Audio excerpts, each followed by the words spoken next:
ვიღაცამ დამეწერა, კარგი გაგუხარ, პროსტა არქიფასეთურებს და მაგათ რა პონჩი უჭერ მხარსა და ეხლა გეტყვით რა პონჩი უჭერ მაგათ მხარს. მოკლედ, ჩვენი ქართული ოპოზიცია მყავს, აი 5 თითივით შესწავლილი რა, აი შევსქის, იმიტომ რომ ძალიან მაინტერესებს მართლა რა, გულწრფელად მაინტერესებს ჩვენი ქართული ოპოზიცია და მოკლედ თვითცით ვინ არის ბათუ ქუთელია. საუბრობთ არ იცით, მაგრამ მე გეტყვით ვინ არის. ბათუ ქუთელი არის ქართველი პოლიტიკოსი, რომელიც დღეს ხოშტარიასთან ერთად არის. ოკეი, კაი, ხოშტარიას აქვს გატეხილი სახელი და ყველამ ვიცით ახლა ხოშტარიას ბნელი კუთხეები, მაგრამ ბათუ ქუთელი არის მის პარტიაში და მან არ აქვს დიდად სახელი გატეხილი და რატო?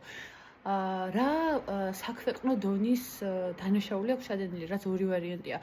მისი სრული უგუნურებით და უპასუხისმგებლობაში გადასული არ მინდა რაღაცეთი შეფასებითი სიტყვა გამოვიყენო, მაგრამ უკიდურესი იმ დონის უპასუხისმგებლობით განახორციელა სამშობლოს ხალხი, რომ თვითონვე ვერ გაიაზრა იმდენად, საერთოდ არ ვიცი.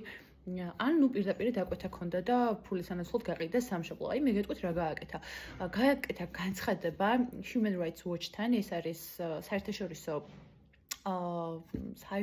პრესა და თქვა, რომ აგვისტოს ომის დროს თურმე ჩვენ იყენებდით, ჩვენივე გამოვიყენეთ ჩვენივე მოსახლეობის წინააღმდეგ იარაღი და დაბომბვა განახორციელოთ ჩვენივე ტერიტორიაზე ჩვენივე მოსახლეობის წინააღმდეგ. და მე რა გააკეთეს, იცი, ეს ყველაფერი გამოიყენეს რუსებმა ჩვენს წინააღმდეგ და როგორ გამოიყენეს? როცა საერთაშორისო დონის სასამართლოებზე, მაგალითად სტრასბურგში, მაგალითად ICC-ში, მაგალითად ჰააგის სასამართლოში, ICJ-ში, ჩვენ წარვადგინეთ ამ ხელისუფლებებს სხვათა შორის შედრო არქიფოსეთურებს უწოდებ და ჯერჯერობით ობიექტურად რო შევხედოთ, უკონკურენტოა ქართულ პოლიტიკურ პარტიებში, ჯერჯერობით, თორემ მე რა ნახოთ. უკონკურენტოა დღეს იმან მისი დამსახურებით ქვეყნიდან რო გაიტანეს ისკანდერი, რომელიც უმთავრესი მტკიცებულება იყო, რომ ჩვენ ჯერს არანაირი სამხედრო დანაშაული არ ჩაუდენია, რომ ომის დანაშაულები ჩადენილი იყო მხოლოდ და მხოლოდ რუსეთის მხრიდან. აი ეს ისკანდერი საქართველოს საერთოდ ხო გატანილი იყო. ჯერ ხომ მოიძიეს ეს ისკანდერი და ამას დაუპირისპირეს ამ სულელი პოლიტიკოსის სიტყვები, რომელიც მაშინ იყო თავდაცვის მინისტრის მოადგილე და გამოეცხადა, რომ თურმე ჩვენ ჩავიდით ომის დანაშაული.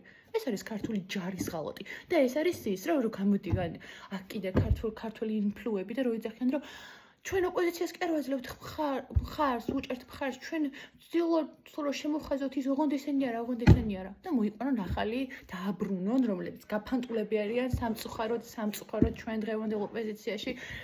თორე ახლა რა მაქვს საწინააღმდეგო, ახლა მე მაგალითად ან ხოშტარიასი ან ხელიასი ან კიდე მის თანანების. Nothing.